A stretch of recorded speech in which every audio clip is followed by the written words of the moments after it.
totally different perspective. So let us see what could be an, an outside cause. There could be many. We'll just see it will be different for different people. And yours may not even be on the list that I'm going to give you, but still let us see what could be outside cause of for causing depression. Simple as it could be a financial situation that we get into, loss of a loved one, strained interpersonal relationships. I keep saying again and again and again, if we have to pick between health and interpersonal relationships, pick interpersonal relationships, because somehow or other we would be able to keep up with our physical health. But if we do not have meaningful, purposeful, loving, understanding interpersonal relationships, it is going to affect not just our health, our entire life. Because just look at it in a logical manner, as we get older, something or other will happen to this body because it's at the body level. As we get older, we will get either weakness or some disease or other will happen. This is a given. However, if we have good interpersonal relationships, we will be able to face the situation. And take the other way around. If our relationships with our loved ones is not as loving, as understanding, meaningful as it should be, even with good physical health, our quality of life gets affected. So our quality of life, we usually think is directly proportional to our health, but much more than our physical health, our quality of life is directly proportional to our interpersonal relationships. As I was saying earlier, if we had in the past not a meaningful, purposeful relationship, that person may be dead and gone, but that person will be very much alive in our minds, haunting us. That is why, again, I would like to say how that forgiveness workshop we did last week, exactly 1 week back, how this is connected. Usually these three things, understanding the significance and importance of interpersonal relationships in our life, how to have meaningful and purposeful relationships to be evolving,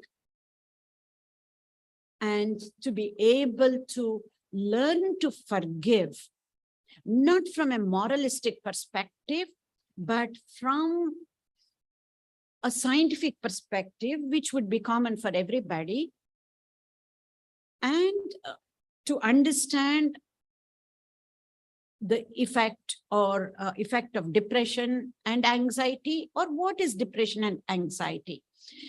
These three aspects, each and everybody should understand, because we need this at some time or other in our lives. If we understand at a much younger stage, it is much better, as a matter of fact. So strained interpersonal relationship could be an outside cause. Any chronic illness, as we were talking about, it could be stroke or cancer, any chronic illness. And one of the side effects of the major illness is depression, if I can say so. And our own job, it could be too stressful, too much work, too little work, too less work, and boring work, doing the same thing again and again. But many times we will not be able to change that.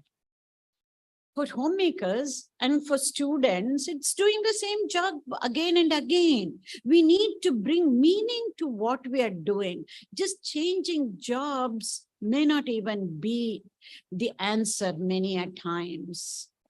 To bring meaning to what we are doing. This is again, I keep on talking about this. Many a times by ourselves, it is going to be very hard and tough to figure out how do I bring meaning to the day-to-day chores that I'm doing at home is what we think, right? For homemakers or for students, it becomes a chore. How? Then how do you look at that work and bring meaning to that? That switch has to happen. That paradigm shift has to happen, not just to change into doing some other meaningful work, but to look at whatever we're doing in a different perspective, from a different perspective. Yeah. So saying the same old cooking, cleaning, raising children, raising grandchildren, caregiving. If you're a caregiver, somebody has chronic illness in a family and also bedridden, that caregiver burden, that can cause depression in many cases. And repetitive, routine house chores, not knowing why we should be doing this, again, is we don't realize this could be a cause. And some of these things, they're for each and every person, some time or other in our lives, right? These could be the outside causes.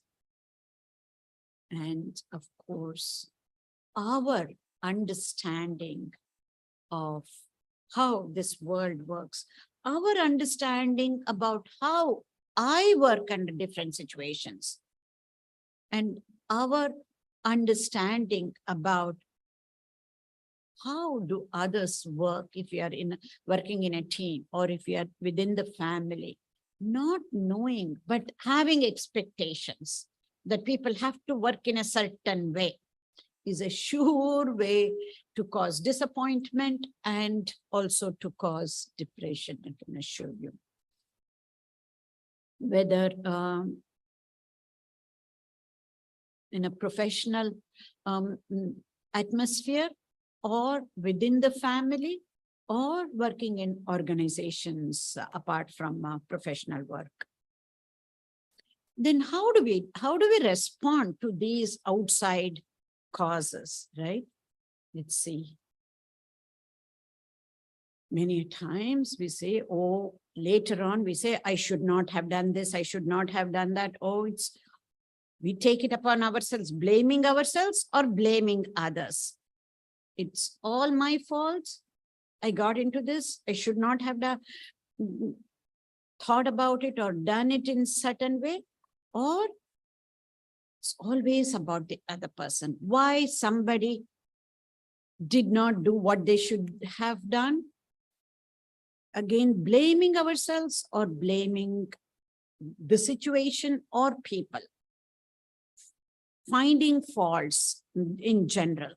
That is a sure way to be able to, this is how we usually respond. Then also sometimes people say, oh, I'm never good enough to be doing this. That again goes to what we were talking about, having low self-esteem. Never good enough. I don't think I can do this. I don't think I can do that. Or being very harsh on ourselves. I cannot do anything properly. We are not in a mood, just like we were discussing about. Everybody gets into certain difficult moods. And if that time, if we have not done something that we should have done, if we are in the depressive phase, we get into, I cannot do anything properly. In other words, we are magnifying the problems and minimizing our strengths. Maximizing somebody else's faults or weaknesses and minimizing somebody else's strength, both ways. They're both minimizing and maximizing or magnifying. They come under different types of automatic negative thoughts, just for you to bear that in mind. Or we get into a situation, I knew this was going to happen. So again, goes back to it is my fault or it's somebody else's fault. I should have taken care of it earlier. I should have gone to the doctor, or I should not have done this. All this one thing gets connected to another, going into a vicious cycle. Then we say to ourselves, it was only a matter of time. I knew I should have been looking for a different job. I did not do that. It was only a matter of time. This is happening.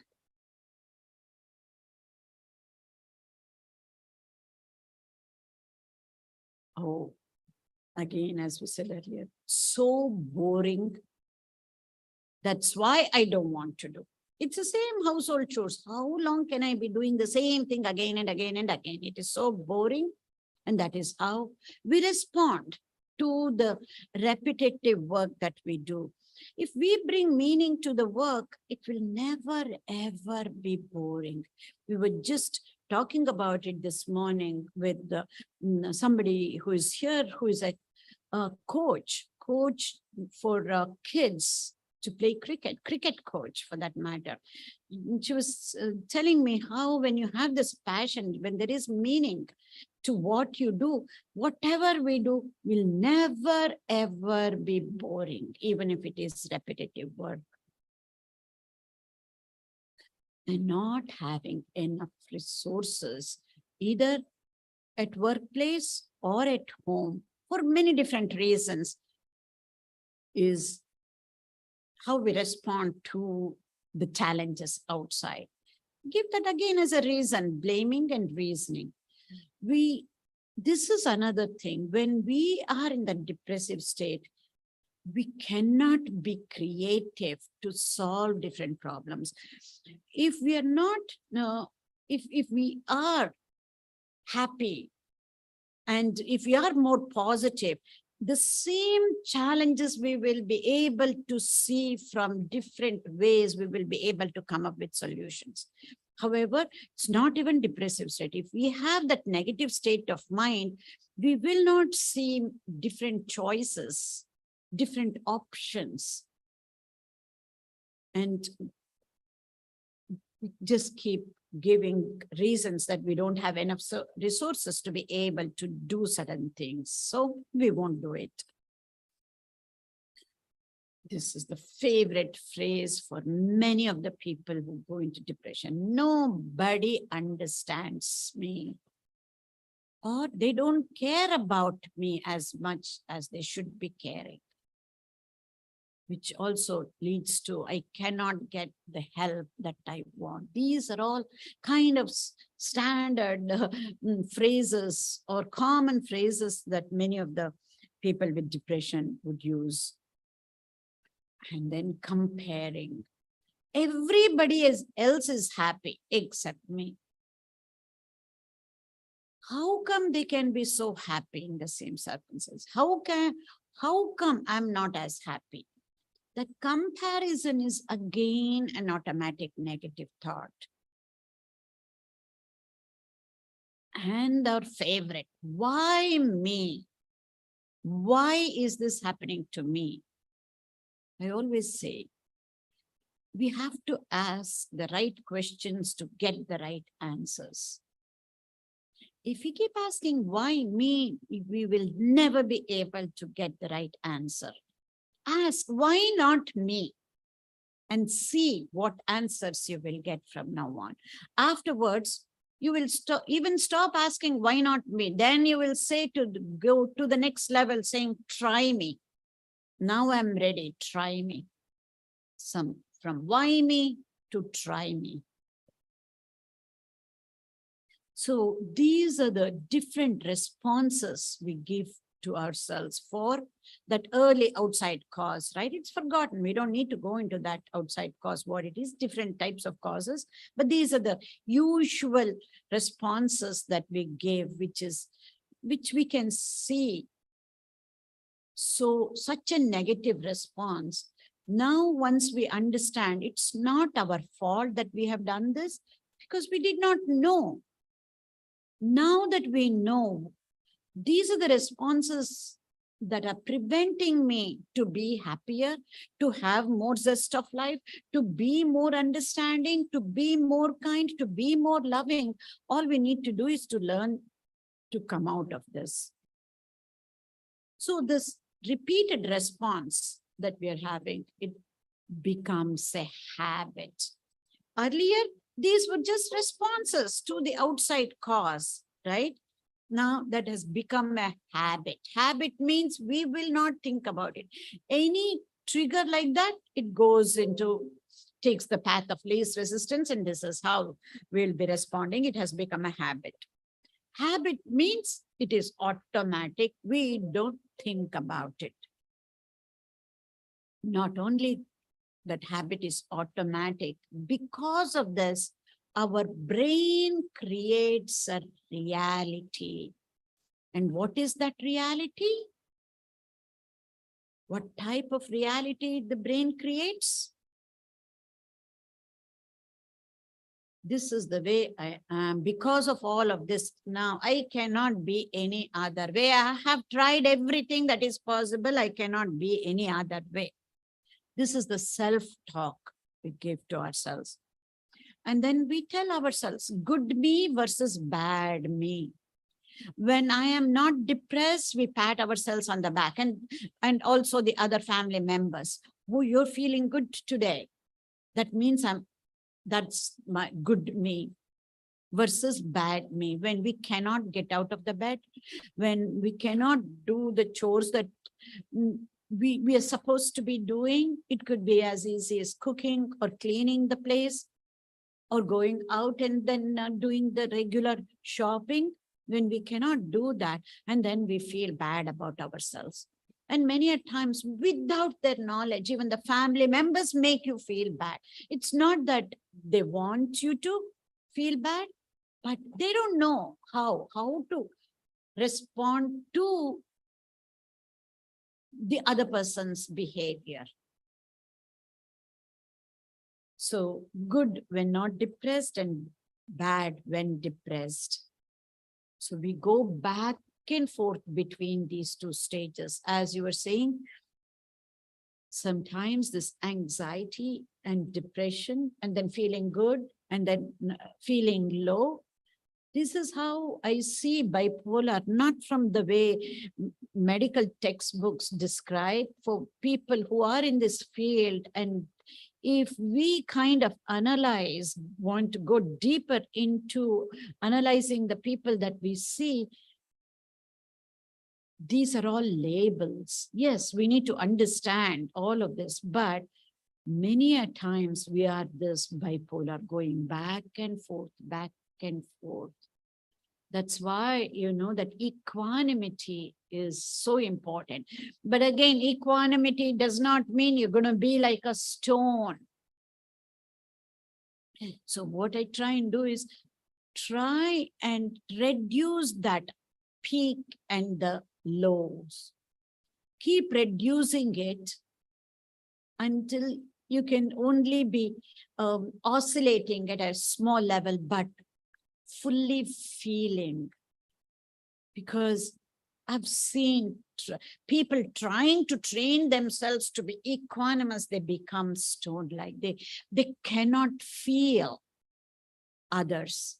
They cannot feel others' pain. They cannot feel the joy of others also. That is again not where we should be going. More importantly, stop fighting with yourself.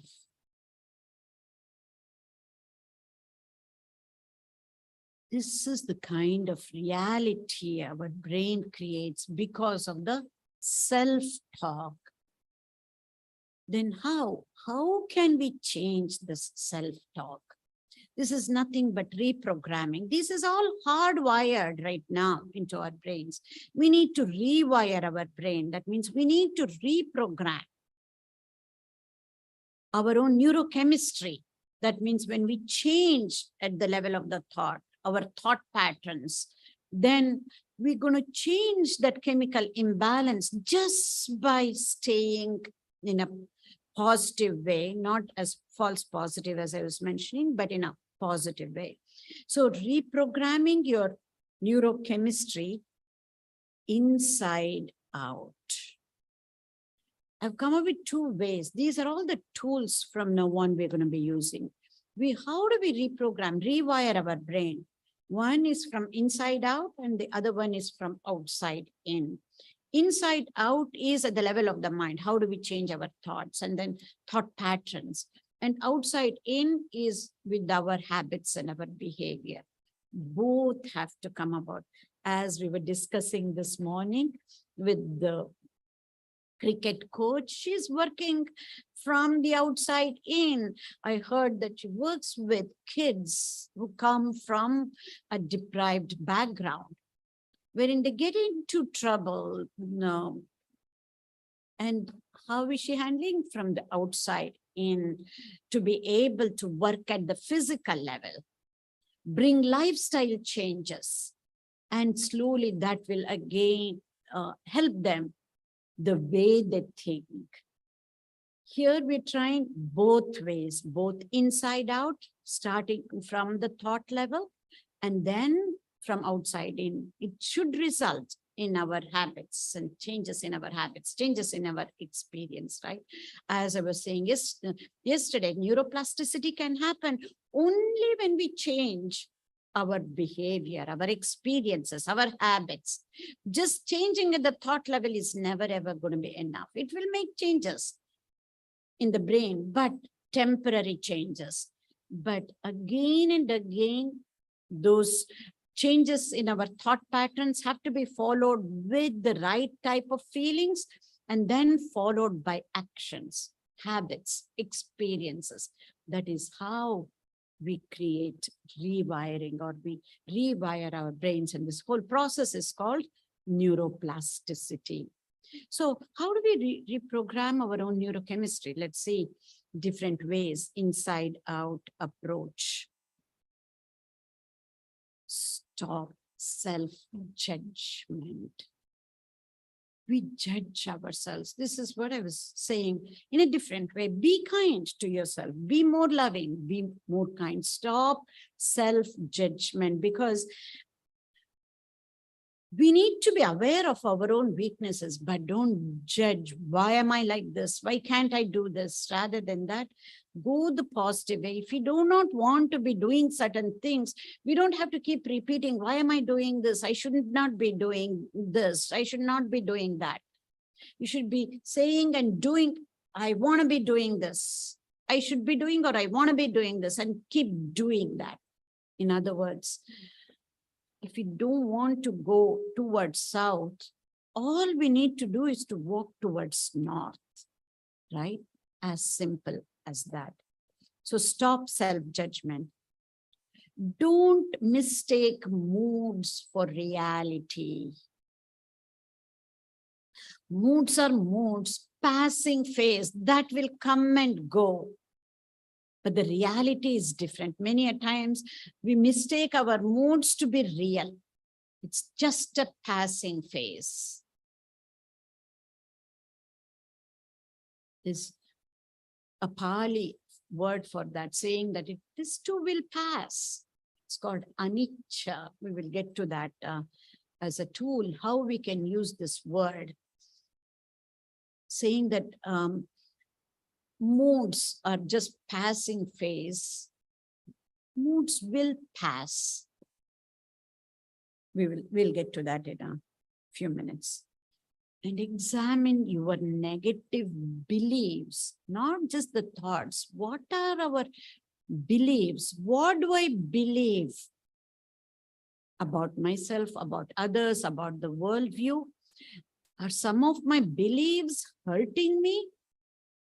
Because many a times beliefs again may not be real. Beliefs are nothing but thoughts that we have thought about again and again and again, and we start believing whatever we have been thinking, either about a person or about a circumstance, about a situation, or about the future. Uncertainty of the future. We keep thinking in a negative way, and that when it happens again and again and again, we believe that. So examine your negative beliefs. And until and unless we change our belief system, just changing at the level of thoughts will not work. We need to examine the belief system and change the belief system. And sure, we will have some self-defeating thoughts, thought patterns and beliefs. Don't accept, even though it's your own reactions, don't accept self-defeating reactions, either about yourself, about others, or about the situation. Very important. As I was saying, find meaning to whatever you are doing. Maybe at this juncture, this is so important. I'm not going to give you different things for you to do to figure out the meaning of your life. Whatever you're doing, we just have to make a shift in the way we are looking at a situation. I will just briefly mention a story to hone in this message of finding meaning with whatever we are doing. The story goes, you would have read about this, but in context, it makes so much sense. It's a story of the 3 stone cutters. You know, some construction work that's going on. And then a stranger passes by and stops at the first stone cutter and asks what he was doing. He says, can't you see I'm cutting stones? Why are you asking me? He goes to the second person and asks the same question. What are you doing? Oh, I have a family at home. I'm the sole breadwinner. So I'm doing this job. This, I do it very well. And I'm doing to win my bread. Oh, that's good, he says, and goes to the third stone cutter and asks the same question. And the third person looks up and says, you know what? Somebody, a philanthropist, is building a temple in this village. I am part of building that temple, he says. Same job, same salary, same question, 3 different answers. Mind you, none of the answers were wrong. All the answers were correct. But the third person was able to see himself and attach himself to the bigger cause.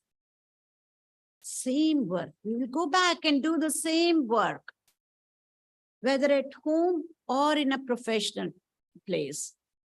How we make a shift in the way we are looking at it is all that matters to bring meaning to what we are doing.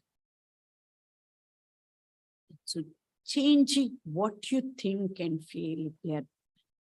Now we know if it is bringing us down, if it is pulling us down, it takes a lot of effort, takes a lot of willpower. But if our why is strong enough, we will be able to get that willpower, because we said willpower is goes through the window for people with depression. But now we're going to bring that back and use that willpower, putting a lot of effort and change the way we think and feel, which are bringing us down. And learn this. As much of unlearning is important, we also have to learn new things. We have to fill up that glass, you know, learn life-enhancing responses to anything that we see. Try always to bring harmony. How can I bring harmony into anything that I'm doing? If that becomes the topmost thing in our lives to bring harmony in the work that I'm doing. In my own level, at an individual level, harmony between my thinking, my feeling, my speaking, and my actions, bringing harmony in all of this, bringing harmony within the family, bringing harmony with other colleagues. Anywhere you get an opportunity to try and bring harmony. This has to be the new norm. This is what the recent advances in neuroscience research is directing us. This is where we need to utilize our innate potential, unlimited potential that we have. Yes, not just for building bodies, not just for increasing our IQ, not just for making money, not just for climbing up the ladder. All of that we need to do, all of that we have done, which we will still continue to do. But just that, if we are at it, we are, quote unquote, highly successful, thriving, but in the survival mode. Until and unless we try and bring life-enhancing responses to whatever we are doing and trying to bring harmony, kindness, understanding, first within ourselves and within the family, with the colleagues, with the people we work, we will never get on to the path of truly evolving as better human beings. This is the reason we have so many of those neurons. And this is the reason, the kind of potential that we have as human beings. Whichever angle that you take, you can take anthropological angle, you can take the neuroscientific angle, you can take the philosophical angle. Each one is using different terminologies to bring in the same message, if you may.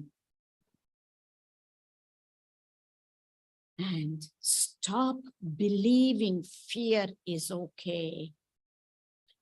Underlying cause for any of this, any health issue for that matter, or any issue pertaining to life itself, I say the mother of all negative emotions is fear. If we can tackle this fear, we will be able to handle anything and everything. And there are two ways of handling this fear. One, just trying to be kind of positive, taking on everything from outside to be able to be the best we can, and to be doing everything that is possible under our strength. That is one way of doing, which we know all of that. But another angle is that spiritual angle, which is going a little bit beyond just the material world, because what they say with the spiritual angle is the first thing that we need to be is to be fearless on the spiritual path. That does not mean, okay, I'm going to go bungee jumping tomorrow, because until yesterday I was so afraid of going into any of these parks, amusement parks. Now I'm fearless. I'm going to go bungee jumping. That is not what I'm talking about. This kind of being fearless comes only when we understand ourselves. When we understand ourselves, then we will be able to understand others. We will be able to understand others' weaknesses. If we can understand our strengths, we will be able to understand others' weaknesses too, and their strengths. So that is what being fearless is about. And stop believing fear is okay. Yes, the way things are in this society, especially after pandemic, how can anybody not be afraid? We say, okay, we have to be cautious. Let us be cautious. So we use the word cautious rather than fear. But that does not mean we can be careless either.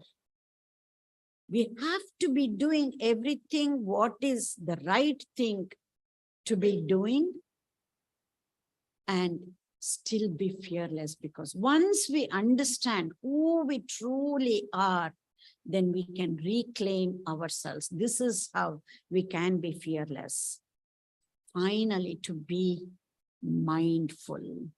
We'll see what that mindfulness is as we go along. That I'm going to be I will be taking that up as a separate tool in itself. So if that is the inside out approach, what is the outside in approach? We will see. Plain and simple, change your behavior. If we cannot get up and then do certain things, whatever it takes, your self-talk, you figure it out. What helps you to get up and do whatever you need to be doing? Because we know when somebody is in that phase of depression, don't want to get up or get out of the bed. Or if we were working too much, we'll be working too much. Either way, then somebody has to pause. Just like as they say, stop and pause and smell the roses. And we also have to figure out a way, how can we get out of the bed and do whatever we need to do? That self-talk, each one of us have to figure out for ourselves.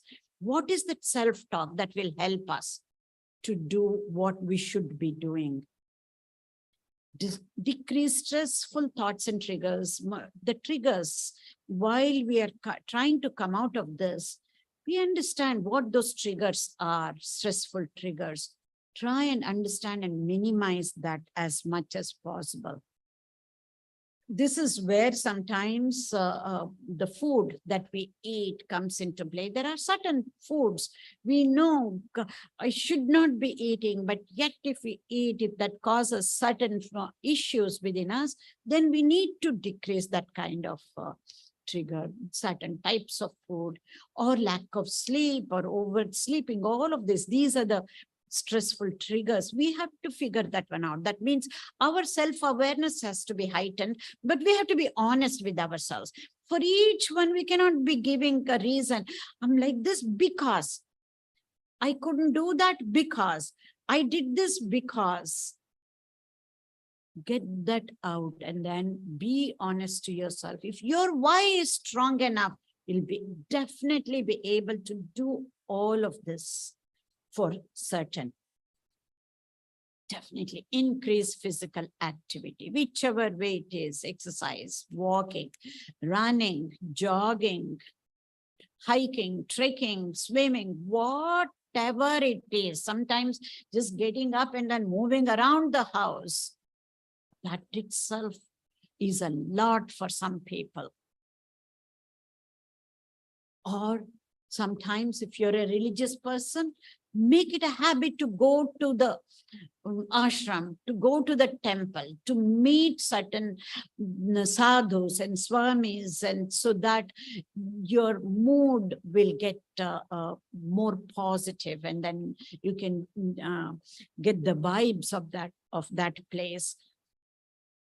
So be magnanimous in your thinking and giving. When we say magnanimity, we only think about writing checks, right? Giving charity. No, everything starts at the thought level. Just to be able to ask some people at the right time, the right things. Now, these we probably think of as small talk or gossip. Absolutely not. Can be magnanimous in asking either our family members or our colleagues if they had a cup of tea, if they had breakfast, if they had lunch. The reason I'm saying these little things is when you're depressed, you cannot think of these common day-to-day things that we're supposed to be doing. Remember this and make it a point. and to get a cup of tea for somebody, a colleague. Take that colleague out to the cafeteria, have that cup of tea with that colleague. That itself enough is to boost your energies. So little things in life will take you a long way to be thinking about others. The most important thing about depression is it is all about self-wallowing. It is not being selfish. It is not being self-centered either. But there is a difference between all of this. Self-wallowing. We cannot think anything else other than ourselves. Just recognize this and start paying attention to others' needs. And just that is enough. That's why one of the most powerful therapy for depression is to truly go out and do some service work, volunteering your time. I have done this while in US, so many different types of volunteering work, which was so therapeutic, and knowingly I did go. And then knowing my personality, after some time, that becomes boring. And then I would change at least about 8 to 10 different volunteering activities. I'm using the term volunteering. I later understood the difference between volunteering and service. Not even talking about service, volunteer your time.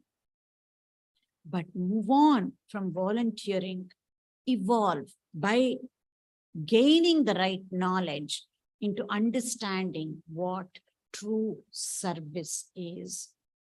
So self-wallowing is one of the typical things will happen in most everyone who is in the depressive state of mind. That does not mean they're selfish. That does not mean they're self-centered. It's a symptom of the depression. Say that to yourself and overcome that. Because at times, family members will think of that as a selfish or self-centered activity or quality of oneself. Do not.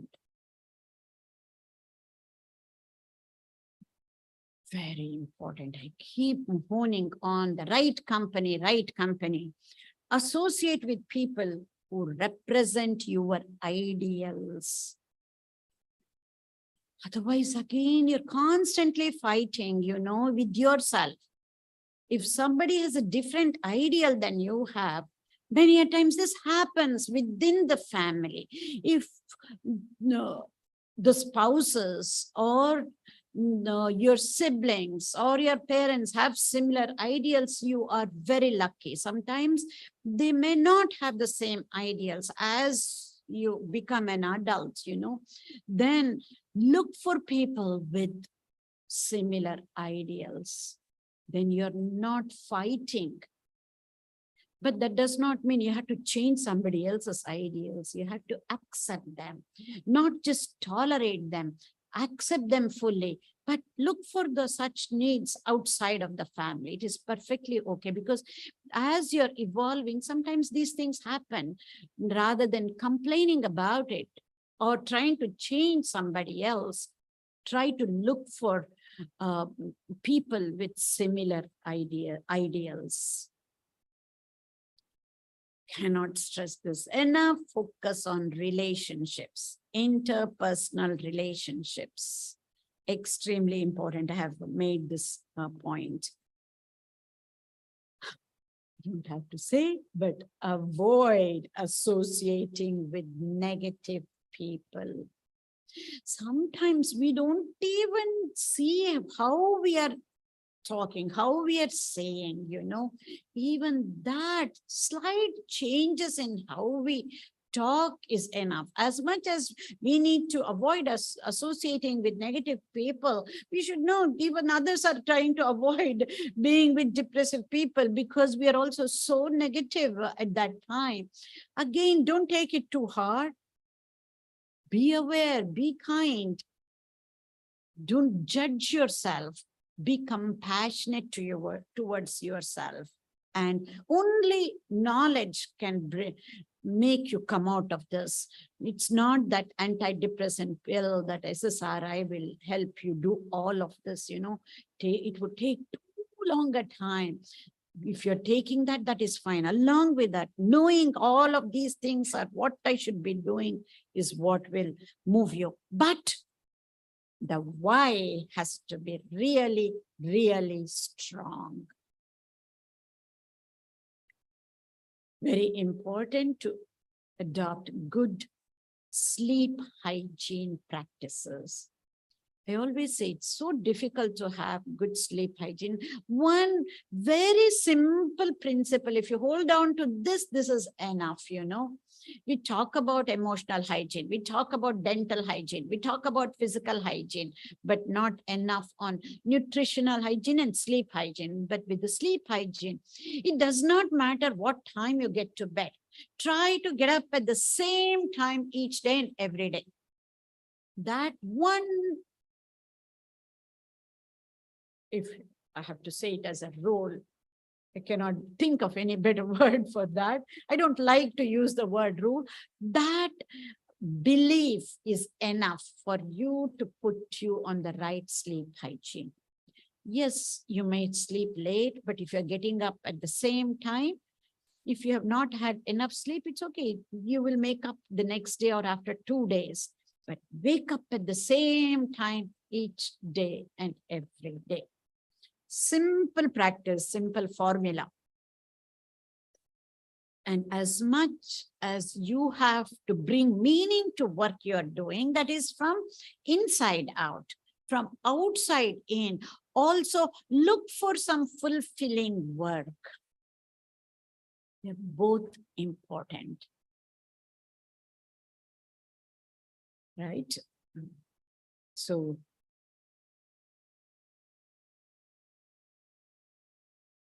any questions before I go further?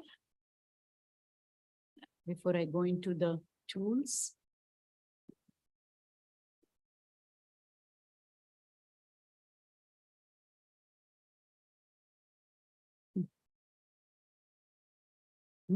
This is that was the outside in, and this is the inside out approach. Okay, Ushama, I've got 2 questions. Yeah. So I think one of the difficulties we have with patients in terms of depression is telling them to stop. I find Stop it what? To stop anything, any of the negative issues. I find it that there's a challenge in actually getting almost in a flow diagram sense. How do you get to the common denominator of stop? There's certain processes to form, whether it's distraction or whatever, if you want to take something out from a child, you try and distract it with something else and they end up stopping. But as an adult, to ask somebody to stop doing something, it's very difficult. So that's the one question I had. And then the second. I just answer before the next one? Yes, it is very tough. That is why, even though I don't even know if treatment is the right word, I keep using the treatment purposely, because then the seriousness of the situation comes in. Even when we tell the patients, this is the medicine for you. In fact, when we did that at the hospital in Gujarat in India, we actually gave a prescription for them with all the tools, what they should be doing, wrote down the prescription, and we also gave 1 or 2 that they self-prescription, just like self-medication that we do over-the-counter medicines, self-prescription, like increasing physical activity. What would you do? You prescribe it yourself. But other things, I'll tell you what that medicine we gave. We gave a prescription paper. So when we start using these terms, this is the prescription that I'm giving you, especially from the medical professionals, when it comes, they will take it in a serious manner, and they will be able to do it. For example, the lifestyle changes. It's not that the person will not know, or the family members will not know what kind of lifestyle changes the person has to make. But when it comes from the family member, it won't work. But when it comes from the physician, this is what you need to do if you want to bring down your cholesterol. It happens, right? There will always be certain personalities. They don't want any of that. Just give me a pill, that is enough. I'm not talking about such type of people. But for others, when it comes from physicians as a prescription, as medicine, that's why, yoga these days in US, people write it as prescription note. Yoga, 5 days a week. And with that, of course, the system is also different. With that prescription, they can go to the gym, and whatever they need to be paying for the yoga classes will be covered also by the insurance. That is a different thing altogether. But making it as a prescription, as medicine, even changing the language itself will help, especially coming from medical professionals.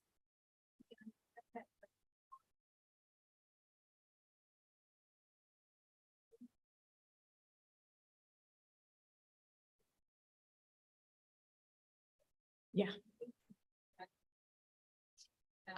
Yeah, right. Okay. I'm coming to the 3 more tools I have not gone into. It's still at the concept level, and to be convinced for ourselves, how do we look at depression in a different way? And then I'm coming to the tools. You had one more question? I think like I'm asking all the questions today. But okay, so the second question is that you spoke about being magnanimous and giving. And I think one of our observations with the current society in time is that people just don't have any more energy to give, whether it's in time or spirit or whatever, with the demands of work and home. So the concept of giving too much or giving too much of yourself and not self-caring is also the other point of it. Perhaps the ideal is different, and therefore it feels like it's more burdensome when you're giving off to others in that situation. But how would you approach the current demands that people have in a householder's life that we are encountering daily, on a daily basis, when we ask for help, when we need something, and people just don't have that energy and time to give? This is where our understanding has to change. When we say we are too tired, we don't have the energy, then we don't know how to give properly. If we are giving properly, in the sense, it should actually energize us, not make us tired. Whether time-wise, I'm not talking about the resources, it's about giving of ourselves. I can assure you, then we have not understood what this giving is. Volunteering, yes. When we are volunteering, we will get tired. We will not have enough energy. We will not have enough time. And this has happened to me. I'm also talking through experience, not from any bookish knowledge. But once we understand what this giving is, when we move from volunteering to that service, let us say, what is that? The prerequisite for volunteering and prerequisite for service is very different. The goal of volunteering and the goal of service is different. When I said just volunteer, the goal, when I started volunteering, the goal for me was to make this as a therapy to come out of depression. Many of us start doing service, especially whether I used to go to a church there and then do that, whether we go to a religious organization like a church or an ashram or a temple, the intention we need to know. When that intention is for a limited cause, then it is also for a limited time and limited space. That is when we will get tired. We will not have energies. But once we move from that to understand what is service, what is seva, what does selfless service mean, the goal has to be different. The goal of service is different. The goal of volunteerism is very different. When we have understood this properly, then we will have more energy to give. We will never get tired. This is the yardstick of what true selfless service is. Because just recently, I gave a talk at Bangalore Ramakrishna Ashram. It was a national conference that happened in Bangalore Ashram. And I was given the title Philosophy, Neuroscience of the Philosophy of Service. Science and Philosophy of Service. I forget the exact title. In other words, took the philosophy of service and brought in the neuroscience angle and to look at the mechanism of action of what service means. Went so deep into what is service, thing that is on the YouTube link.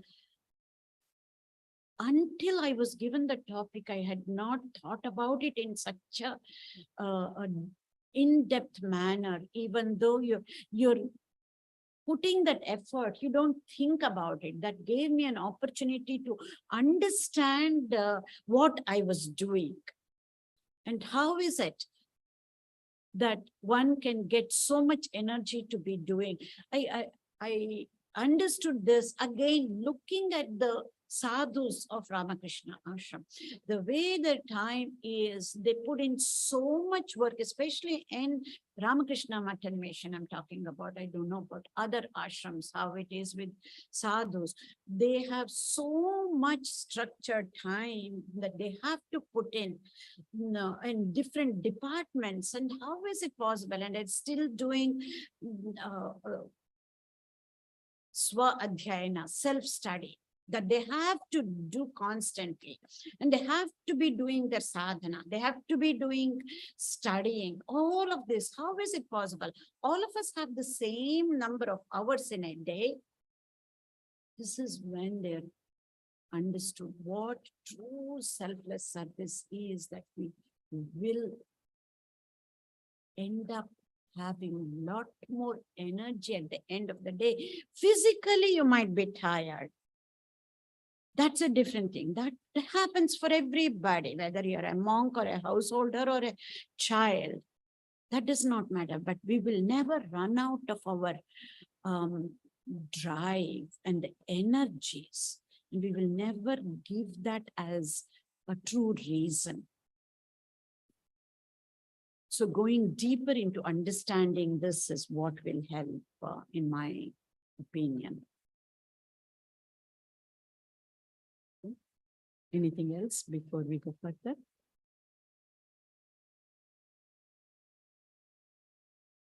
Okay.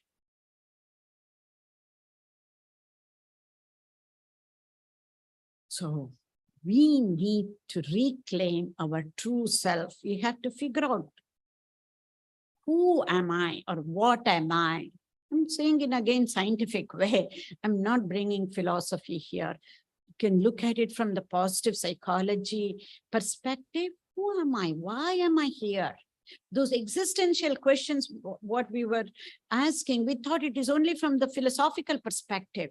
But no, the newest field in neuroscience, a positive psychology, now asks the same question. Figure out the meaning and purpose of your life.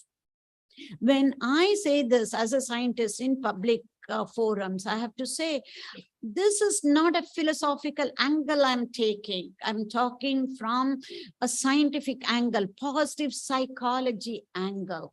Only now, science has now gone into that realm of asking, what is, if we figure out what is meaning and purpose of life, that is as good as knowing who am I or what am I. They're one and the same, you know. That's why so Sufi mystic who said he went looking for God, he found himself. And he also says, I went looking for myself and I found God. That's, let's set that aside, but we need to understand ourselves and reclaim ourselves, because we have never been like this all the time. There was a stage where there was so much zest for life. We had everything going the way we wanted it. It did not mean everything was perfect outside. Then what happened? If we just use logic, that is enough. Somewhere along the line, we have lost ourselves. We just have to figure out a way to take detours and come back to the track, that's all. But we also know we are not just our brain. We are not just our mind. We are something more than what it is. Again, I'm not bringing philosophical perspective. I'm bringing the scientific perspective. If we look at from the quantum physics perspective, we know if we are just this brain and more mind and body, then being very self-centered and selfish and taking care of ourselves, both body and mind, and our bank balance was enough. But we know that it's not that. We don't realize there is interconnectedness of beings and also things around us, not just with living beings, even amongst the things. Why is it that we look for something that is aesthetically nice and then something that is natural substance all the time? Something happens within us when things are kind of aesthetically placed, and something that is natural, including whether it is furniture or clothes or whatever it is. That reason is some people are more sensitive than others because of that interconnectedness of things and beings. So we are much more than what we usually see within ourselves. This is the reason, especially for people, if our mirror neurons are so well developed, and if they get activated, if something happens, the others, whether positive or negative, it will happen to us also. We feel that, right? Why? Again, because of the interconnectedness of things. So we need to understand all this in the proper perspective and reclaim ourselves. You know, nobody can deny peace, joy, happiness, except ourselves. We are the ones who deny this for ourselves. Nobody else can do that. And more importantly, develop reverence for life. Because I would like to bring in a quote about reverence for life, which the scientist Albert Schweitzer, a French scientist, who got Nobel Peace Prize for his work on reverence for life, says beautifully, just as white light consists of colored rays, so reverence for life contains all the components of ethics: love, kindness, sympathy, empathy, peacefulness, and power to forgive. In fact, he was the first one to build a hospital in Central Africa. He was a medical doctor and a scientist. Won Nobel Peace Prize, Albert Schweitzer. His work, his life work was on this building reverence for life. So coming back, our self-talk ending up with our actions or non-actions, our behavior has gotten into this depression, which is we are looking at as fixed behavior. So we need to be careful of whatever we are thinking, whatever we are talking, whatever we are thinking, we need to be careful because we need to know we are listening to.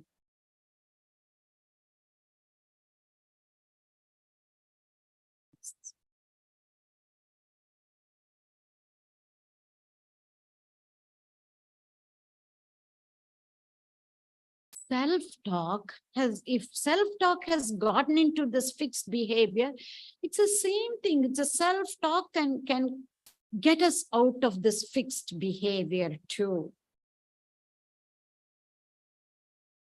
So the answer will be within us, right? Just like I'm able is in that impossible becomes possible. Able and unable. The answer is also within the same thing. So the problem is also within us and the answer is also within us. So what is that self-talk? What the technical term for that now? We're going to get into metacognition skills. How do we say that? Self-talk is first question your thoughts. Is it negative? Is it true? Or is it false? Question your thoughts.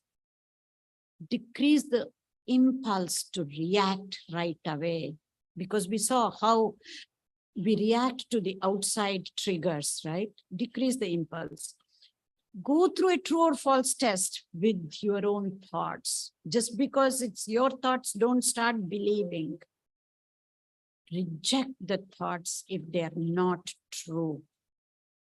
And what we said, most of the automatic negative thoughts are false. And replace, if they are not true, replace with the positive thoughts and a true thought.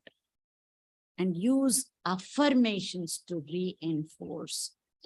Especially with the mood, when we get into the depressive phase or into such negative moods, I said that moods are just passing phase. This is where the affirmation, this is a passing phase, it will pass, will help you. Affirmations are nothing but these are cognitive cues. When they're repeated again and again and again, that helps us to rewire our brain. In a religious terminology, we call that japa, but a scientific term for that is repetition of a cognitive cue. So using this particular affirmation that, oh, it's a passing phase, it will pass. A tiny word, it's a Pali word, not Sanskrit word, but Pali, which is anicca. That means this too shall pass. Saying that, repeating that again and again and again will really help us to overcome that. And this is where affirmations become medicine. Be truthful to yourself. That is one of the prerequisites we said. You got to be honest, sometimes brutally honest. Then only we will get the right answers. And if the thoughts are true, and if the situation cannot be changed, accept with serenity and try and change your belief system about it. If the thoughts are not true, we can replace it with a positive thought. If the thoughts become true, then if we cannot change the circumstances, then we have to accept that reality. How do we accept? In a serene manner. So the self-talk, if it has gotten into depression, that same self-talk can help us come out of this. I have just combined or taken the essence of the last slide and said, if you cannot change the things, change the way you are looking at things. Just making that paradigm shift in the way we look at things will change whatever we are looking at. And if things cannot be changed, bring about a state of inner calm, that equanimity we were talking about, by stilling the mind, by not reacting, and just by being a witness and accept the situation with serenity. Because sometimes the outside cause can be the situation or certain people within the family. They could be triggers. They're only triggers, but it's our reaction, our response to the trigger is what is causing us depression. Then if we cannot remove the trigger, we need to accept the situation or the people with serenity, with equanimity. So I'm just going to do a quick recap before giving those 3 tools, as I've been saying. You have a question?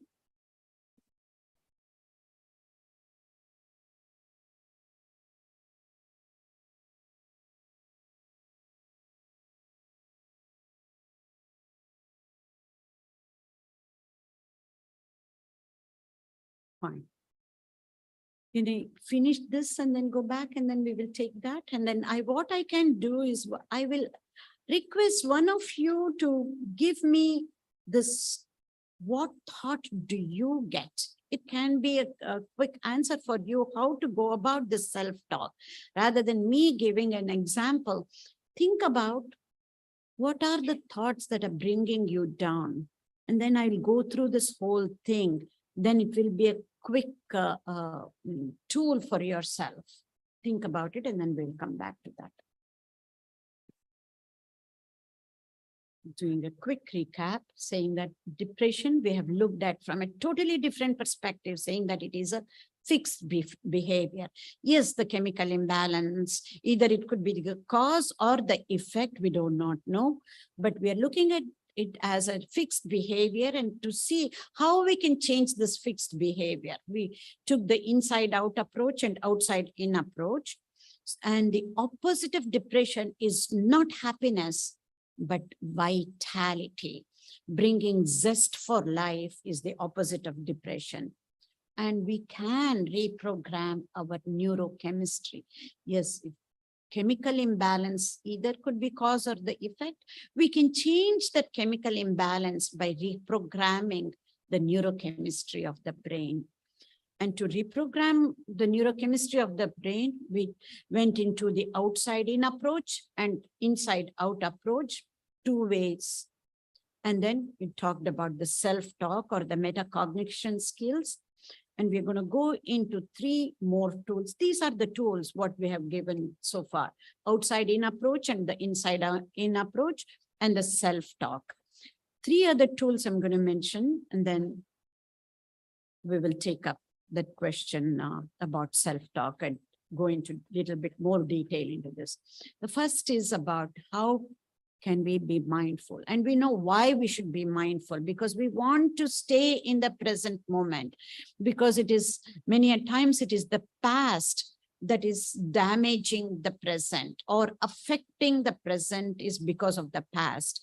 So how to be in the present moment is being mindful. We're going to get into that. And we've been talking about forgiveness, how important it is, especially with respect to interpersonal relationships. We have done that already last week, forgiveness, and to develop an attitude of gratitude. I'll go a little bit deeper into the tool of mindfulness and then mention forgiveness and gratitude before we conclude. Mindfulness. We have heard this. Now it has become such a popular word in West. 15 years back when I was using this term mindfulness, or 12 to 15 years back in India, nobody had heard about it. Now it has become such a common term.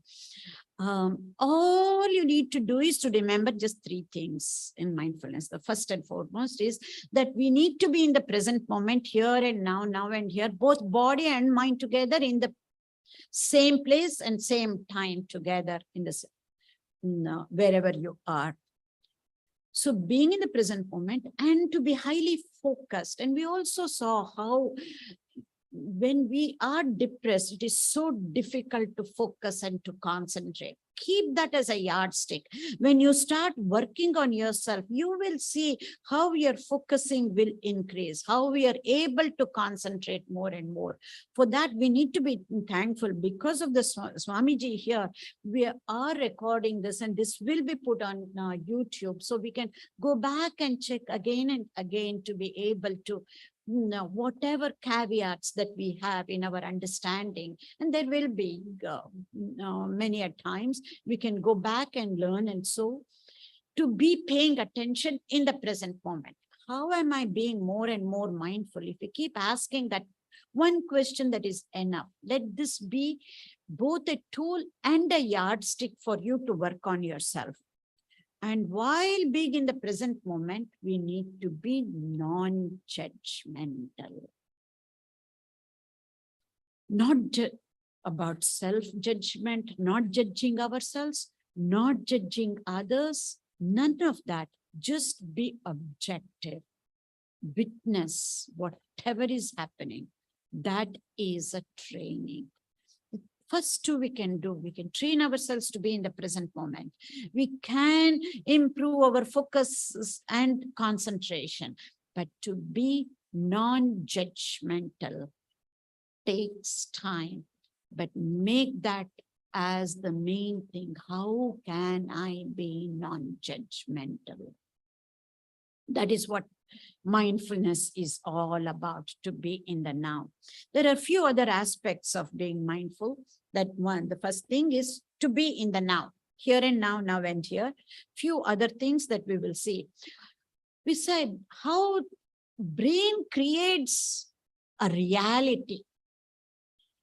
When we are depressed, we saw how that reality was created by our own brain because of the self-talk, right?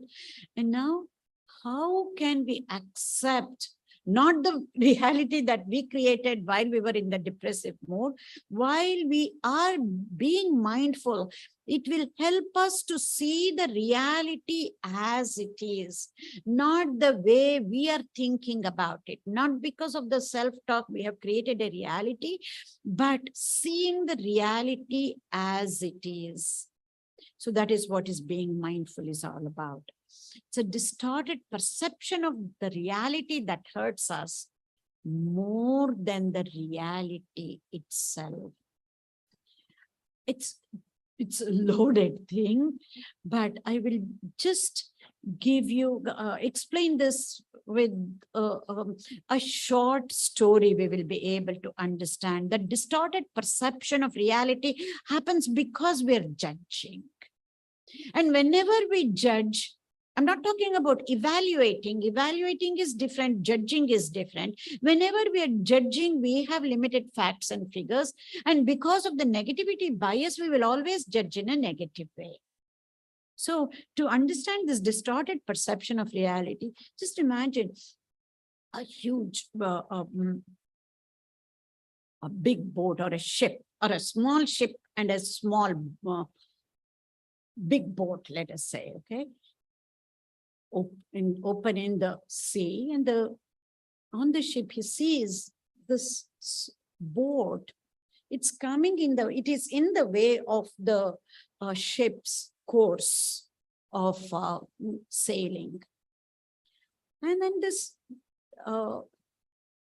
not the pilot, what is it to call? The captain, yes, thank you.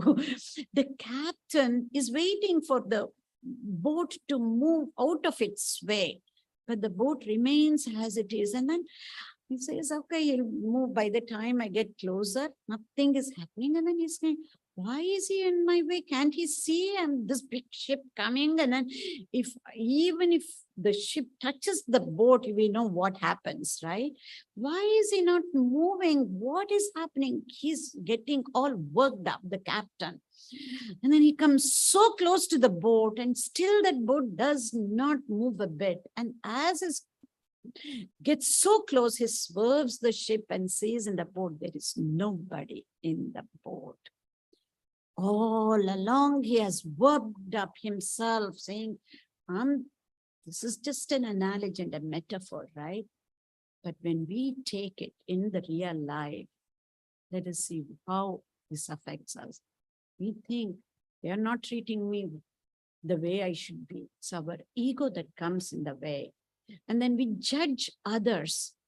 Why are they like this? Why are they not doing this way rather than understanding them? From judgment, we move to understanding. When we are depressed, we tend to judge ourselves and judge others too. But we will start understanding the situation, the people. There is no enemy there, right? In that example of the ship and the boat, there was no enemy in the boat for him to move around, but I got all worked up as the captain. He's not moving and whatnot. So we see enemies where there are none. And the way to train ourselves is to see the reality as it is.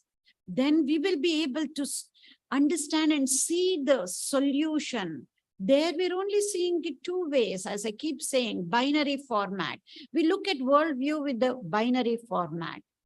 Then we will change into looking at from many different possibilities waiting to happen, not just be two choices in our lives. That's the quantum perspective. In fact, there are IT professionals here. We have Sanjeev, and then you should be able to know they're building now quantum computers, right? Earlier, it is only zeros and ones. With that, we have so much of this technology that is helping us. As we speak, quantum computers are being built right now based on this perspective. So it's about high time even for us to understand how to look at this worldview and not just from the binary format. So coming back to accepting the reality as it is, and the mind will take on the quality that it is dwelling on. The negativity bias becomes so high during the depressive state, it is hard for us to come out of it. And then the mind will latch on to it. It takes that quality, which is depressive quality, negative quality. Again, only through knowledge. It is not about being right or wrong. It is not about the personalities like that. None of that. This is the nature of mind. To be able to understand this and to come out is the way. To know that our feelings, our emotions are not facts. Feelings are feelings. Emotions are emotions. They are not facts. So we don't need to believe our own feelings, question them. Painful emotions arise from one's beliefs rather than from the reality. As I've been saying, we need to question our belief system. The beliefs that we have that are pulling us down, question them and change that belief system. Then once we change the belief system, everything else will follow. So mindfulness is again from judging to understanding and to accepting. While we are mindful, it creates clear awareness of what is happening as it happens. This is the toughest thing. As we are training ourselves, as soon as a thought, negative thought arises, or we have said something, we have done something, after the fact, immediately we will know when our self-awareness heightens. That is great, but as it is, as we train our mind to be mindful, we will realize this as it is happening, then we will be able to take charge of ourselves. Because mindfulness is a way of facing the truth itself. The truth lies within us. When we cannot accept the truth, what is happening inside us, that is when we come up with various different defense mechanisms, either blaming or defending to cover up the truth. But we don't need to feel bad. This is the way the mind works. Accept that and to be able to change. Mindfulness is a way to overcome our emotional indigestion. Those ups and downs we were talking about, the moods and the depressive state or the high state, being bipolar, whatnot, all of that we can actually help ourselves by being mindful about it. Another way of looking at it is mindfulness is whatever we need to do, we just have to do it. The days when we don't feel like getting off the bed, when we don't feel like cooking a good, nutritious meal, either for ourselves or for our loved ones, at that time, all you need to do is, I just want to be mindful. Whatever I need to do, let me just do it without putting any emotions, without putting feelings. I don't feel like doing. Why should I do it? None of that. Anything has to be done, just do it. This is where the Nike commercial really helps. Putting that little tick mark, that white tick mark, either on the mirror or on the refrigerator, will remind us to be able to just be mindful, just doing things.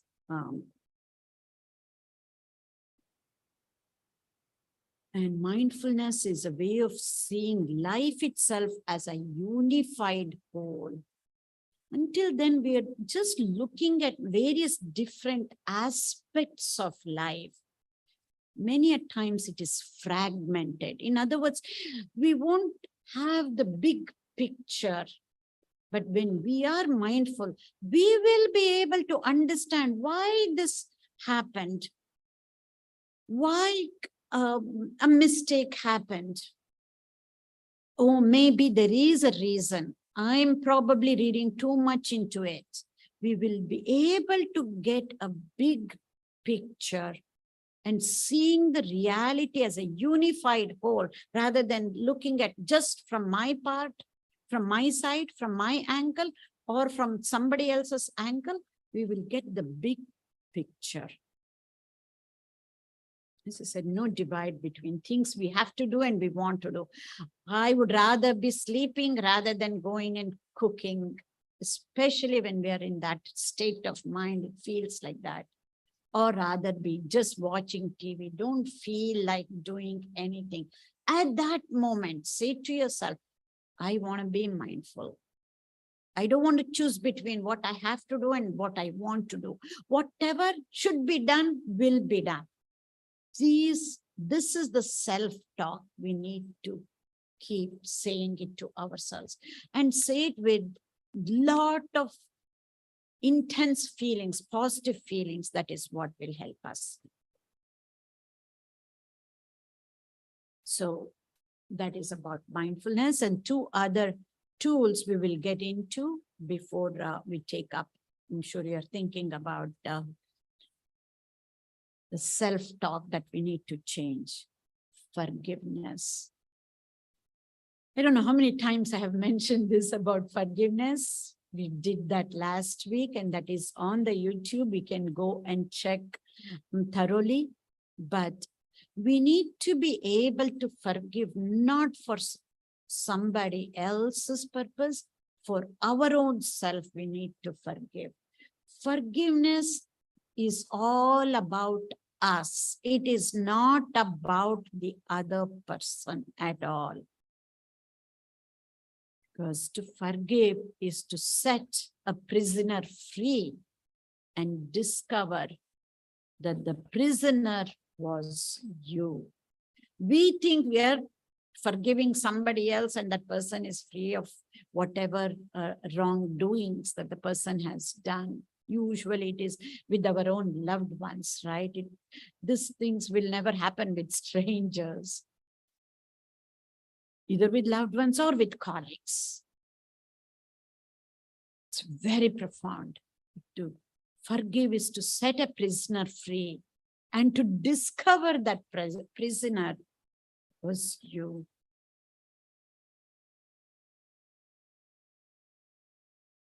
So we did this, and the last is developing an attitude of gratitude. Simple tool, sitting in the same place every day, same time, preferably, and writing just 3 things you're grateful for. Every day, do this and see how your life changes. And I also know, having helped so many people, individuals at an individual level or at the corporate level, they come back and tell me, it is so difficult. What should I write to be grateful for? It is, for some people, it becomes so difficult to think what they are grateful for. Again, just want to remind our medical director here, if you can remind me, Dr. Shivani, I keep forgetting, even if we get that journal, forgiveness journal that we have come up with, we can actually get that printed here, and we should be able to give to others during workshops like this. We have a journal, forgiveness journal, developing an attitude of gratitude journal, and kindness journal, how to be kind. That book is empty except for quotes in each page, but I say that book is going to be so precious because of based on what you put in that book. So developing an attitude of gratitude, to be grateful for 3 things, and try not to repeat the same thing every day. That's again very important. And when you start doing this, you can make this as a habit within the family, around the dining table. What is it that you be grateful for? And we have many different ways of developing this as an activity, you know, as a family activity or as an organizational activity. Around when you eat together, we were saying how the other way of looking at Hebbian law, the neurons that fire together, wire together. People who pray together, stay together. People who eat together also stay together. At the dining table, have a jar, and each person write what that person is grateful for and put it in the jar. Somebody else will take out that slip and read out. Reading somebody else what they're grateful for again brings in such healing emotions. And you do this day in and day out and see the changes that happen.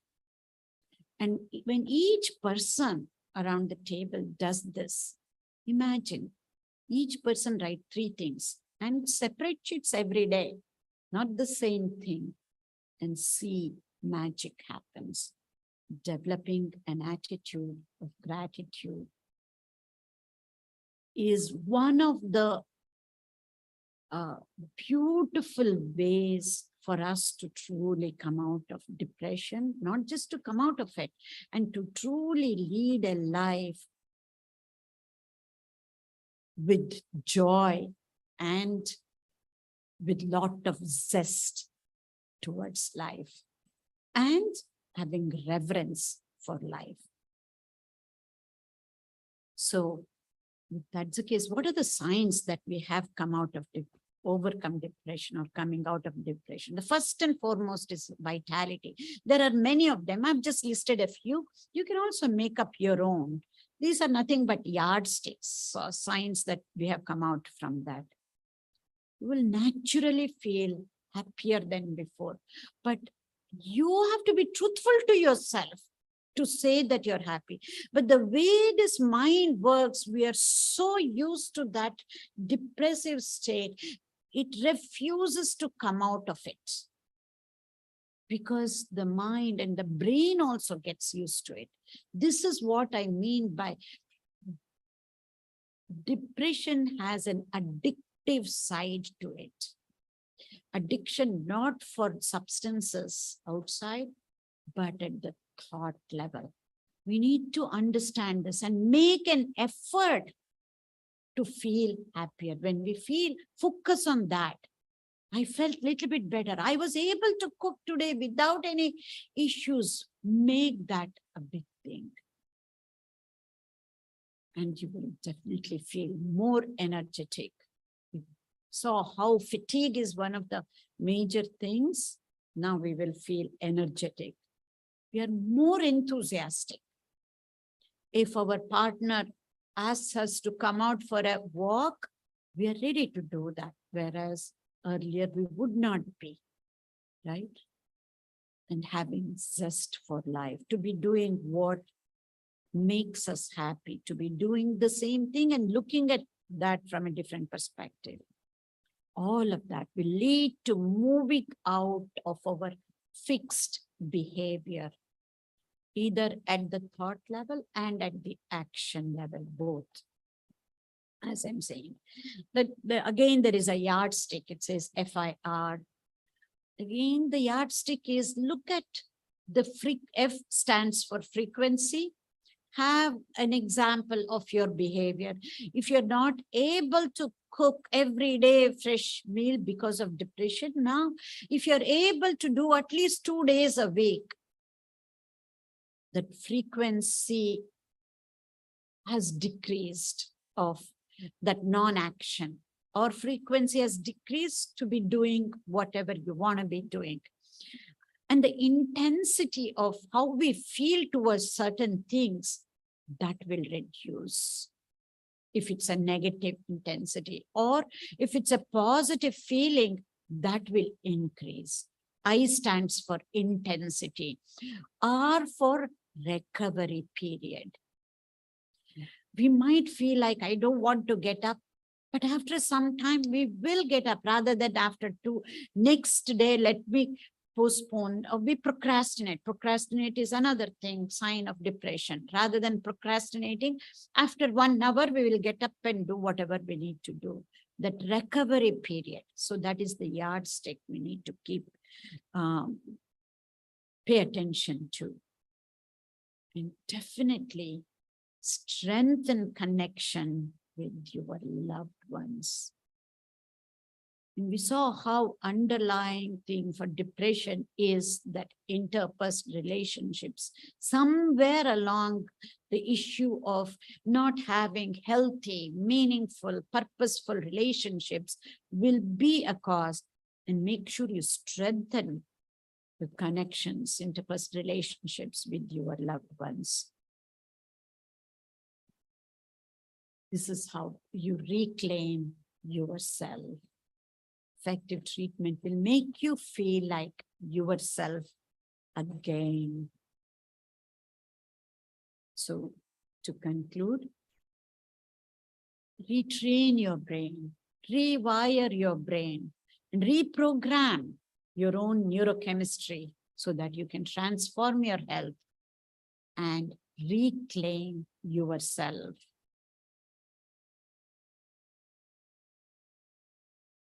Many times we have tried all of this, right? Reprogramming our neurochemistry to reclaim ourselves. We have changed our wardrobe to feel better. We have changed jobs. We've even changed vehicles and even probably homes to feel better. All of this, somebody or other has done all of this to feel better, except the last one, changing their structure and function of the brain. And that is what we have learned today, to be able to change the very structure and function of the brain from a depressive state to a more zestful state by changing our minds and also changing our habits, our actions, and our experiences of life. You cannot change your future. You can change your habits, right? One of the nicest quotes by our ex-president Abdul Kalam of India, ex-president of India. But if we change our habits, that will change our future. Because the habits, when we change, we have to do it in the present moment, right? Which means another way of saying the future is not sometime later, it is not tomorrow. Future is happening now. Only when we change, we can only change in the present moment. And when we change in the present moment, that is how the future will change. So can we say to ourselves, I'm going to make the rest of my life the best of my life. And as I keep saying again and again and again, to make this a joyous journey, to make the rest of our lives the best of our lives, the most important thing there is the right company.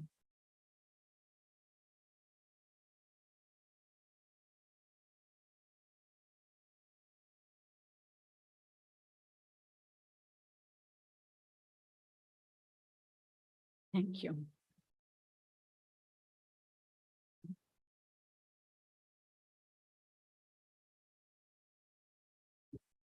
Thank you, Ushama. Do you want to go back to that question, Ushama?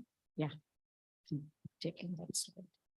Would anybody like to help with an example? Self-talk. Self-talk, sure. Ushama, this is an example that I've experienced my daughter right now. So she's not listening, but I'm sure she's going to get me for this.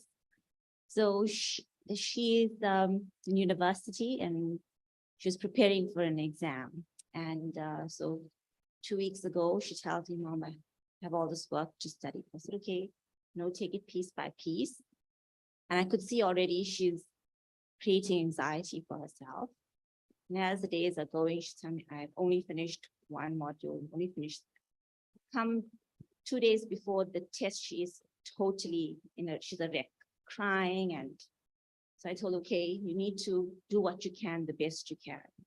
She wrote the test for me. She's in a total meltdown.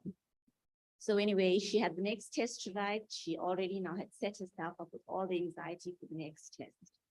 So yesterday she calls me and she tells me, okay, I'm not in a good space. And I said, yes, but do you realize what you did? So the whole reason for this was that she needs to get an exemption from So she passes this test. She gets an exemption and does not have to write 2 exams at the end.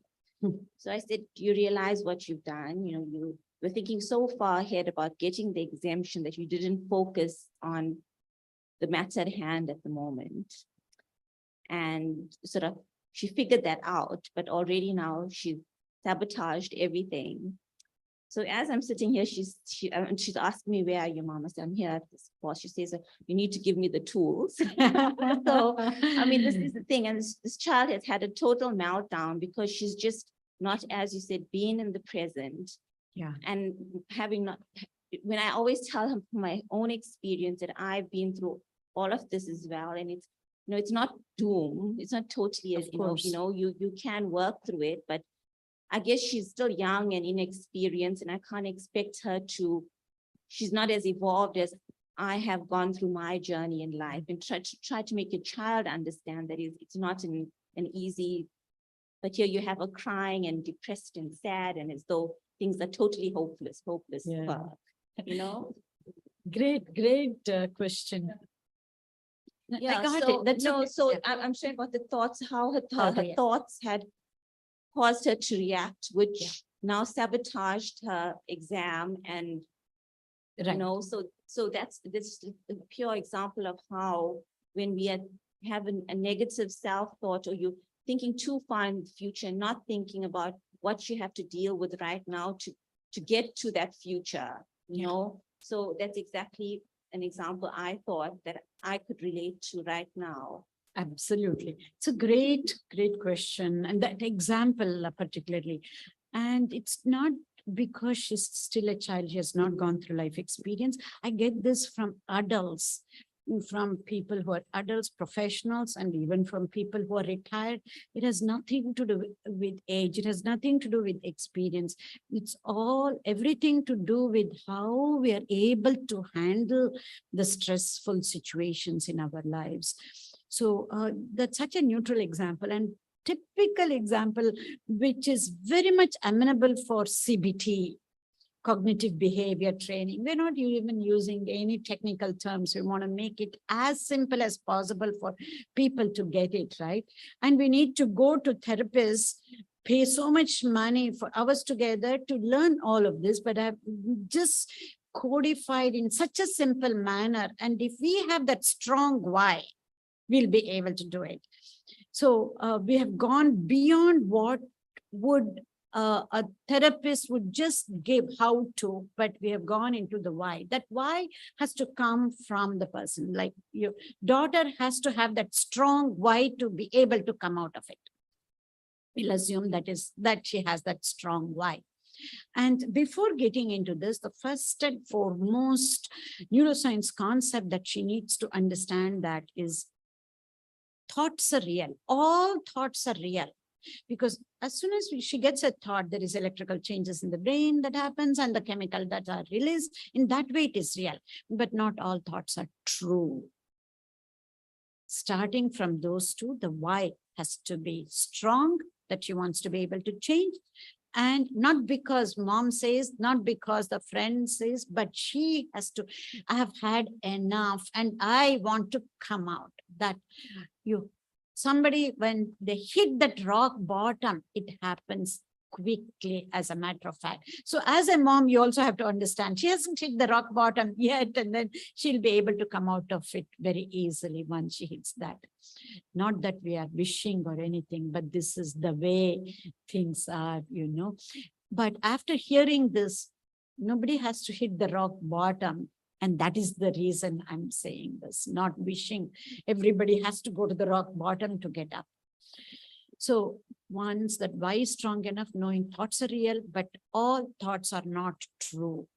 So how do we know the thought that I'm getting, whether it is anxious? I cannot even label those thoughts.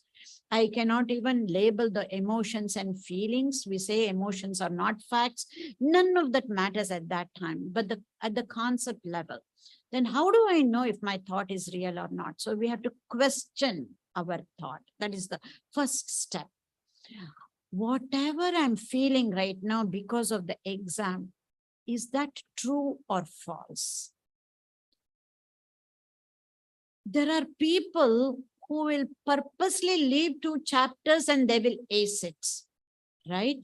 But if we are perfectionists, if we want to do the best we can, and we know somewhere along I'm not able to do my best for this test, either it could be because of time management skills, or it could be because of energy management skills. We look at time management from a different perspective. That is the whole idea here, bringing in the new neuroscience concepts and bringing in the new research in neuroscience.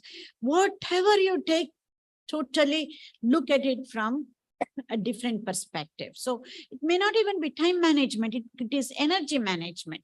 What are the type of friends that she's associated with? If they are feeding into her anxiety, the people are great, nothing about the people.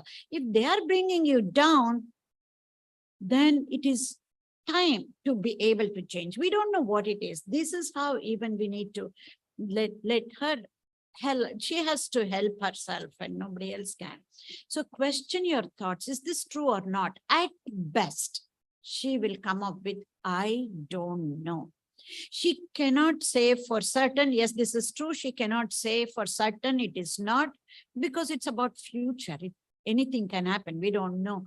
The exam paper would be so easy. She can easily ace it, or whatever it is. The answer at best will be, I do not know. So that itself should help her. Then why am I working so much for that. All of that will come later. And then the next one. So if my thought is not true, then I have to decrease the impulse to react, because one negative thought leads to another, because it's a vicious cycle. And all of this we need to do when not in crisis. This not in crisis. In crisis, none of this will help. We have to do, I will come to that later when in crisis. Many a times, this is what happens to me. People come in crisis and they overcome that and they will never come back to be able to change from inside out. So what we deal with crisis is different. What we deal on a long-term basis is different. So she has to decrease the impulse to react to those anxious thoughts. Go through a true or false test with your thoughts, which we did that, and then reject the thoughts if they are not true. We know at best, I don't know is the answer. So I just have to reject that thought and replace with a positive thought. I don't know if it is how the tests are going to be, whatever I have prepared, I do not know if this is enough or not. From there, she has to, I am doing the best possible under the circumstances. That is the most positive thought. And again, as educators, as parents, we are not preparing either the child or anybody to face the challenges or to face the failure. In other words, putting it in a positive way, we need to help them develop a growth mindset. Without developing a growth mindset, nobody, whether a teenage kid or an adult or somebody who's in their 80s, will never be able to face failure. Developing that growth mindset is the way to go. What is that growth mindset? We have not had any opportunity to bring that here. We were planning last year, we didn't get a chance at all. How do we develop a growth mindset? To face any challenges and to face failures, not just challenges. That is, again, going in a scientific way, is to develop that growth mindset and to be, not even be prepared. It's many times you cannot be prepared for a failure. You have to learn to face the failure because of the belief system. Failure, we equate it to a negative aspect, right? Change that perspective. Only through failure can I learn. Only through failure can I become a better person. Otherwise, we will be in our comfort zone, not utilizing our potential to the fullest extent. We will never be able to try anything new if you do not face that failure. If we have that fear of failure, we will always be in that comfort zone. And this could be one of the reasons we feel we don't have energy, because we've been doing the same thing, and then we don't have energy to be magnanimous, to be giving. Is because of that. If we are perfectionists, if others are around us do not work the way we want them to, that we take that as a personal failure on our part. That is when the energy goes down too. I'm just combining the previous question, answer to the previous question. So it's extremely important for that, and use affirmations to reinforce. Either that Anicca, this is a passing phase, or if at this particular example, I'm doing the best I can. Right now, I will try to improve this best the next time. That means I'll keep at it better. But right now I'm doing the best I can. That affirmation is important. and to be truthful to oneself. You know, at least in US, we have seen this great students from, they have aced everything in high school and they go to college. And if it's the first year, they are trying to figure out the system. They are trying to make new friends. They're trying to learn how to lead an independent life. Naturally, there won't be enough time to prepare for the exam. And they know that too. And that is where, by being truthful to themselves, then sometimes that guilt comes in. I used to prepare like that earlier. What happened to me now? Even that, as parents, as educators, we know how it is, and then we take them through, not to be worrying about it. Whatever has to be said, if they go to the academic counselor, they'll be able to guide. But even as parents, we need to do that. If it's a first semester, take some easy courses. And don't be too harsh on yourself, because you need to learn about life, how to get along with other roommates and classmates. And that takes time to get to know others. So let at least the next semester or whatever, for others who have kids who are going to go into college, maybe this will help them to take some easy courses during the very first semester. And so that affirmation, I'm doing the best that I possibly can, is the way to go. And to be truthful to oneself. And if the thoughts are true, and if the situation cannot be changed, accept with serenity and try and change your belief system about it. Rather than changing the belief system, in this particular case, if I'm not saying that your daughter is like that, but if the person knows that it was possible to put in a lot more time, that the person has not put in enough time to prepare for the exams.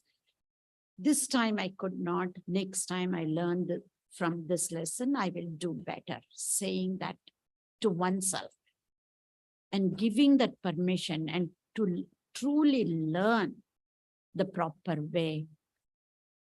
For that, sometimes hand-holding, not in terms of making that person to sit and study. These things happen, it is okay. But be truthful to yourself and make sure you choose the right type of people who can also help you to go along. To be giving these positive messages. And we will be able to figure out. Sometimes if it is the first semester, it is extremely hard. They are figuring out so many new things, and to give themselves that permission, even if they have not done well, to be able to do better next time.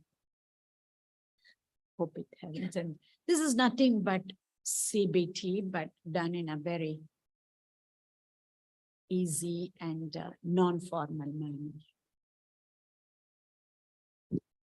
Thank you. Are there any other questions? Okay, then I think it now comes to my pleasure and privilege for welcoming Maharaj. For those of you who have not met Maharaj before, Swami Swatma Ramanandaji Maharaj is the president of the Ramakrishna Center here. He is resident at the center, so if you want to meet him at any time, please see him for an appointment. But Maharaj always enables us with a lot of spiritual insight, and we've spent 6.5 hours and times out of that and in between discussing a lot of these things. And I'm going to request, please again, Maharaj, for a few short stories, not one line this time. Thank you.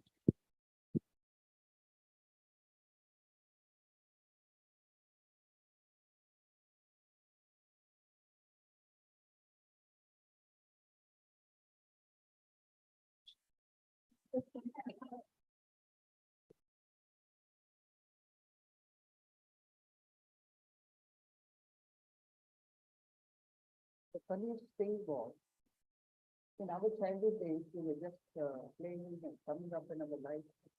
We never heard about the term politics. Now, They just born child is telling a magic something. That's the most intriguing and surprising thing.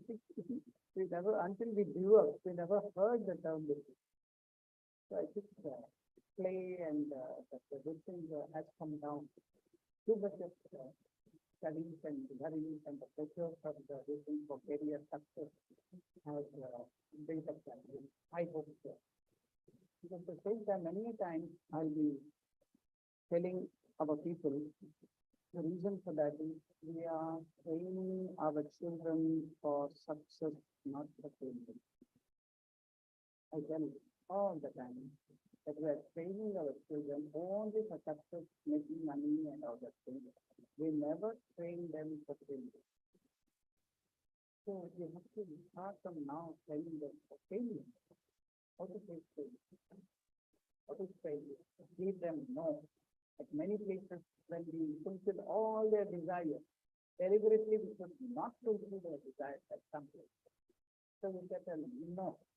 So when they are always getting everything, all the facilities, they think they take everything for granted. And they will start comparing with others. So now when you don't do that, problem will start. And once they grow up to their adolescence, then they are facing a different world entirely. Because why I think this is, I was handling adolescent students for 27 years. 1 year or 2 years, I had to be living with the students and handling the students for to adolescent students from the 11th grade and to the degree, master degree students. For 27 years, I was doing that. And when mother told the problem of the child, when I was in Johannesburg, I came across a similar case. I don't want to mention any name of that person. A youth of 34 years is facing the same problem. He couldn't complete